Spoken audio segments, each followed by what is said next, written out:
Daudzi ir dzirdējuši par psihosomātiku, un mēs zinām, ka tā ir tāda likumsakarība starp psihi un ķermeni.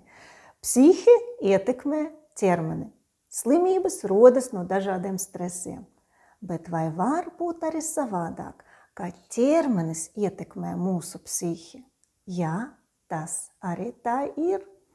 Šis mehanisms, ka bioloģiskā atpakaļsaite darbojas arī pretējā virzienā. Un kā tas viss notiek? Ja cilvēkam ir gastrīts vai vienkārši sāp kuņģis, cilvēks kļūst tāds kašķīgs un neapmierināts. Ja cilvēkam ir problēmas ar aknām, viņam var būt nemierīgi sāpņi, var paaugstināties asinsspiediens un visu laiku viņš dzīvo tāda trauksmē vai kaut kāda uzbudinājumā. Jā, iekšējie orgāni var būtiski ietekmēt mūsu uzvedību un mūsu psihi. Bet ko mēs varam darīt? Tātad mums ne tikai ir jāatbrīvojas no kaut kādiem stresiem vai iekšējiem konfliktiem, bet mums ir jāpadomā, kā mēs varam caur ķermeni ietekmēt savu psihi, savu nervu sistēmu. Un tas ir iespējams. Šajā kursā mēs ar jums apgūsim tehniku no manuālās terapijas. Droši vien tagad ienāk prātā kaut kādas manipulācijas ar mugurkaulu. Nē, neko tādu mēs ar jums nedarīsim. Manuāli nozīmē to, ka mēs izmantosim savas plaukstas, savus pirkstus. Un šajā tehnikā mēs ar jums mācīsimies atbrīvoties no sāpēm vai diskomforta jūsu muskuļos. Mēs varam palīdzēt paši sev, citam cilvēkam, starp citu arī dzīvniekiem, ja ir iegūta kāda trauma, lai notiktu ātrāka sadzīšana, lai noņemtu diskomfortu. Mēs varam palīdzēt paši sev atbrīvoties no muskuļu saspringzinājuma un pat arī dziedināt dažādus iekšējos orgānus. Kā tas viss notiks? Tātad, izmantojot savus pirkstus, mēs veiksim dziedniecisko pieskarienu savam ķermenim.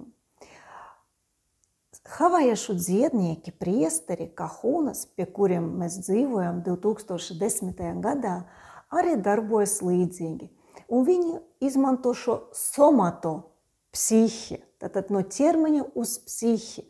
Viņi saka, ka tikai ar parunāšanos, tikai ar tādu verbālo psihoterapiju būtu par maz, jābūt fiziskiem stimuliem, ka ķermenim ir jāsajūt kaut kāds pieskariens, kaut kāda iedarbība, un tieši tajā laikā mēs ar jums dodam kaut kādu īpašu iedvesmu, suģestīvu, kaut kādu apgalvojumu vai veicam psihoterapiju. Un tāpēc mēs ar jums apgūsim divas manuālas terapijas tehnikas. Viena no tām būs domāta vairāk jūsu ķermenim, lai palīdzētu atbrīvoties no sāpēm vai diskomforta un arī dziedināt iekšējos orgānus. Bet otra tehnika būs tāda, kur mēs izmantosim neirolimfatiskos punktus, tā skaitā arī mūsu sejā, un caur to mēs atbrīvosimies no dažādām psiholoģiskajām traumām, no diskomforta, kas ir mūsu dvēselē, ne tikai ķermenī, un palīdzēsim sev arvien vieglāk pārvarēt stresa situācijas, no kurām mēs nevaram izvairīties, jo mēs esam sociālās būtnes. Mums ir jāstrādā, mums visu laiku jābūt cilvēkos, un visu laiku kaut kas notiek, bet kā mēs varam ātri nomierināties, sakārtot sevi? Tas viss ir iespējams pateicoties neirolimfatiskajiem punktiem un, protams, jūsu dziednieciskajām rokām. Vairāk par to visu mēs ar jums parunāsim mūsu pamatkursā psihosomātikā.